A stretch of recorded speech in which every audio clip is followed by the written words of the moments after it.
All right, folks, so we ended lecture on Monday talking about the synthesis of RNA from a DNA template, and we covered what the requirements for transcription were in terms of having the DNA template available as the transcribed, so that the strand of DNA could actually be transcribed into a messenger RNA unit. So where we're going to pick up with today is just talking about the transcription unit itself. And so this unit is a stretch of DNA that is going to code for an RNA molecule. So it's made up of three major parts. The first part is the promoter region, which is, we're going to talk about in more detail in just a few minutes, but it is going to be upstream from the start site. The second major component is the RNA coding sequence, which is shown here in purple and orange.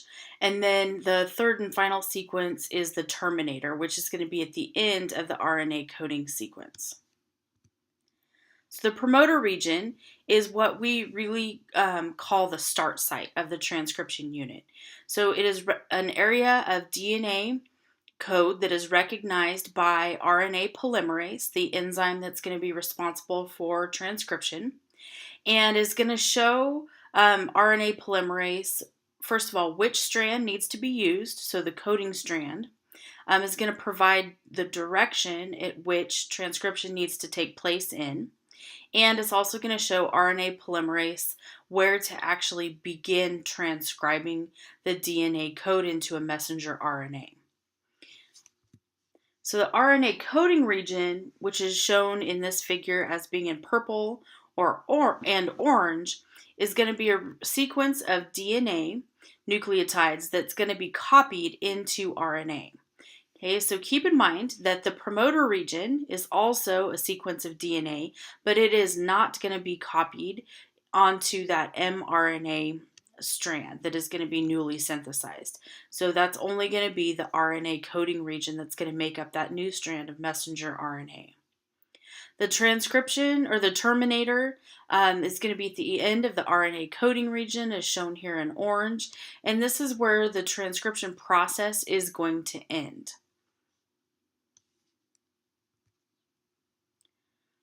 All right, so very quickly, let's just talk a little bit about the transcription unit and its orientation. So there's several different parts that we're going to talk about in the next couple of slides.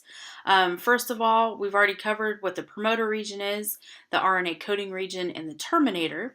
But keep in mind that DNA is going to be in an anti-parallel double-stranded helix. So we have one strand that is going to be oriented 5' to 3', and this is typically the non-template strand that is going to not be used to create the mRNA strand.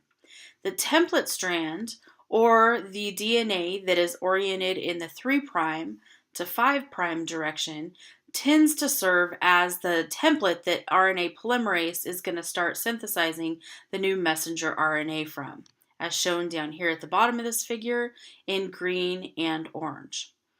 Okay, so at this point right here, where we have the end of the promoter and the beginning of the RNA coding region, is what we term the start site. Okay, so when we're talking about the DNA sequences and how they are oriented, we're really referring to the 5' to 3' direction, and whether that strand we're talking about is non-templated or the template strand.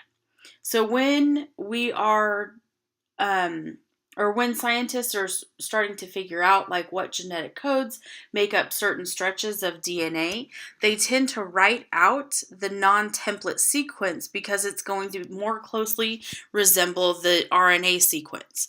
So for example here, if this first green line is the non-template DNA sequence, we know that the complementary template strand, which is going to be copied and transcribed into messenger RNA, is going to be here in white, and the messenger RNA sequence is going to more closely resemble the non-template DNA strand.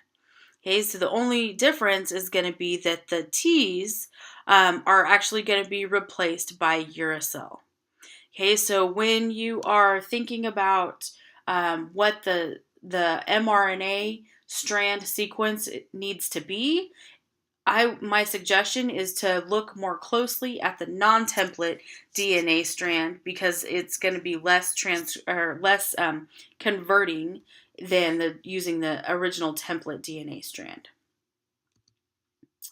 In addition to the orientation of the strands, this transcription unit has two major directions, and it all centers around the start site. So if you are talking about the RNA coding region or the terminator region, those are both going to be downstream from the start site. However, the promoter region or the recognition region, where RNA polymerase is going to be looking to come and set down so it can start transcribing, is going to be just upstream of the transcription start site. Okay, so this becomes very important when talking about the orientation of the DNA template strands. So as the start site is always going to be what you can think of as position 0. And if we're talking about an upstream position, that's going to be upstream from the start site. That's going to be numbered minus whatever the base pair position is. So for example, in just a few minutes, we're going to talk about consensus sequences and recognition sites for RNA polymerase. And in bacterial cells, there's one RNA consensus sequence that actually occurs commonly at minus 10. So that's 10 base pairs upstream of the start site. And then if we're referring to a position downstream from the start site, that is going to have a plus in front of the number of the base pair. All right, so switching gears just a little bit, let's talk about the substrates that are needed for transcription. All of the RNA materials are going to be made up from the ribonucleoside triphosphates, and this is also called RNTPs. So this looks very similar to DNA. The major difference is that we're switching out a deoxyribose sugar with a ribose sugar. Okay, so and the reason that we have the triphosphate portion of this compound is because there's going to be 3 phosphate groups associated with this structure. So that's where the triphosphate comes from.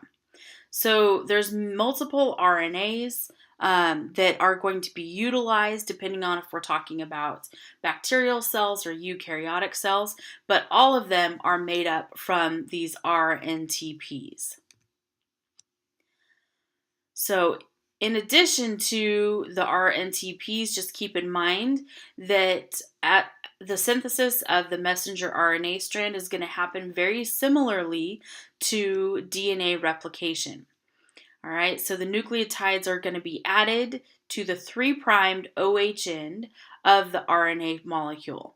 Therefore, synthesis takes place in a 5' to 3' direction for messenger RNA. This is very similar to DNA replication. However, the major difference is with DNA replication, we're producing a new DNA strand. With transcription, we're producing a messenger RNA strand. So just to orient you to what we've got going on in this figure, we've got double helix DNA that is serving as the template strand down here on the bottom, and then one that is not being used, that's the non-template strand up here on the top. And RNA polymerase is going to come in, find its promoter region, and begin synthesizing a messenger RNA strand shown here in green in a 5' to 3' direction, so that we are always adding nucleotides to this 3' end. So as the position of the replication bubble moves down the double helix, we're getting longer and longer and longer mRNA strands. And at the same time, DNA that has already been transcribed into messenger RNA will begin to pair back up with its non-template strand in a double helix form. So keep in mind, messenger RNA similarly to DNA replication, is going to be complementary and anti-parallel to the template DNA strand. All right, so let's talk a little bit about the apparatus for transcription. And unlike what we've seen in DNA replication, where there's a bunch of other enzymes that are coming in and actually performing a certain task, the major enzyme that is going to be important with transcription is RNA polymerase. So this is a single enzyme that is going to carry out all of the required steps of transcription. So RNA polymerase activity is going to be enhanced or upregulated by accessory proteins. And these proteins are going to either have the ability to join RNA polymerase and help it do its job more efficiently, or it's actually going to leave RNA polymerase and slow the RNA polymerase down. Okay, and this is going to happen at various stages during the transcription process. So just keep in mind these accessory proteins that are going to enhance the RNA polymerase activity is going to have a special function. And transcription is going to also require a fairly large array of proteins, and that's similar to DNA replication, but the enzyme itself that is doing everything is RNA polymerase. So the transcription apparatus in bacterial system is going to be one large protein. So this is all RNA polymerase right here. And RNA polymerase is going to be made up of multiple subunits. So we've got a couple of beta subunits, a couple of alpha subunits, and then we're going to have a sigma subunit that is actually going to come in and help to enhance and start RNA polymerase, and so that it can attach to the promoter region. So in bacterial systems, RNA polymerase does everything. So it's going to make ribosomal RNA, messenger RNA, which is what we've been talking about. It's going to make transfer RNA as well as the SNRP RNAs too. So this core RNA polymerase, again, is made up of several different subunits. And the sigma factor subunit is going to control the binding of RNA polymerase to its promoter region.